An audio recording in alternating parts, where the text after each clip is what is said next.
2022 में नेटफ्लिक्स की नवीनतम फैंटेसी कृति सियासी पेन आधिकारिक रूप से आई।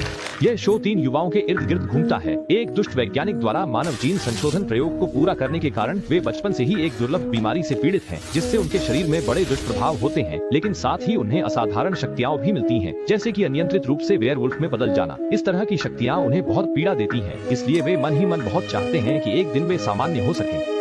उनके लिए जीन संशोधन करने वाला एक वैज्ञानिक था जिसका नाम मार्क था। इतने वर्षों से प्रयोग के दुष्प्रभावों को नियंत्रित करने के लिए मार्क ने उनके लिए विशेष दवाइयां बनाई थी जो दुष्प्रभावों को रोकती थी। कई वर्षों से वे दवाइयां खाकर सामान्य जीवन जी रहे थे, लेकिन उस दिन उन्हें अचानक पता चला कि उनकी दवाइयां लगभग खत्म हो गई हैं और मार्क ने नई दवाइयां नहीं भेजी हैं। धीरे धीरे दवाइयों की कमी के कारण उनकी अलौकिक शक्तियां भी नियंत्रण से बाहर होने लगी। छोटिया एक जीव विज्ञान प्रयोग छात्रा है जो आज एक प्रसिद्ध विश्वविद्यालय के साक्षात्कार में भाग ले रही है। 2 मुख्य परीक्षकों के सवाल जवाब का सामना करते हुए वह विशेष रूप से नर्वस दिख रही है और उसका प्रदर्शन बहुत अच्छा नहीं है। मुख्य परीक्षक भी उससे ज्यादा ध्यान नहीं दे रहे हैं। इस समय शियाओ एई के शरीर से अचानक एक गंध निकलने लगी और 2 मुख्य परीक्षक इस गंध को सूंघने के बाद अचानक अपना रवैया बदल गए और शियाओ एई के प्रति बहुत कठोर हो गए। यहाँ तक कि दोनों के बीच घनिष्ठ शारीरिक संपर्क भी हुआ। शियाओ एई ने स्थिति को गलत समझा और तुरंत उठकर घबराहट में वहाँ से चली गई। भागते समय वह गलती से एक आदमी से टकरा गई। उस आदमी ने शियाओ एई की मोहक गंध को सूंघने के बाद तुरंत शियाओ एई के प्रति प्रेम भावना विकसित कर दी। उन तीनों के चंगुल से बचने के लिए शियाओ एई ने कूड़ेदान के पास रखे एयर फ्रेशनर को उठाकर उस आदमी की ओर फेंका और इस मौके का फायदा उठाकर सफलतापूर्वक भाग निकली। असल में शियाओ एई की सुपर पावर यह है कि वह एक प्रकार की हार्मोन युक्त मोहक गंध छोड़ती है, लेकिन हार्मोन की मात्रा अत्यधिक होने के कारण सामान्य लोग इस गंध को सूंघने के बाद खुद को रोक नहीं पाते और शियाओ एई से बेतहाशा प्यार करने लगते हैं। दूसरी तरफ बार के कॉन्सर्ट स्थल पर बैंड की मुख्य गायिका अन्ना जोश में गा रही थी। अचानक उसे कानों में आवाजें असामान्य रूप से शोरगुल भरी लगने लगी। उसने असुविधा को सहते हुए गाना जारी रखा, लेकिन धीरे धीरे वह इस पीड़ा को और सहन नहीं कर पाई। दर्द से सीधे चिल्ला उठी।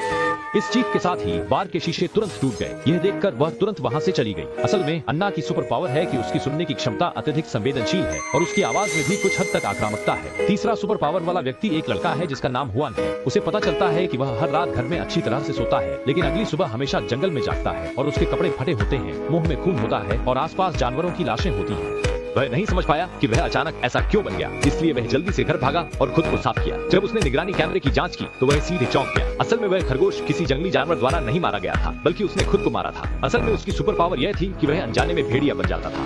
इन जीन म्यूटेशन से उत्पन्न दुष्प्रभावों को हल करने के लिए वे तीनों प्रयोगशाला की ओर गए, मार्क को खोजने के लिए, ताकि वे इलाज प्राप्त कर सकें। लेकिन उनके लिए अप्रत्याशित घटना घटी।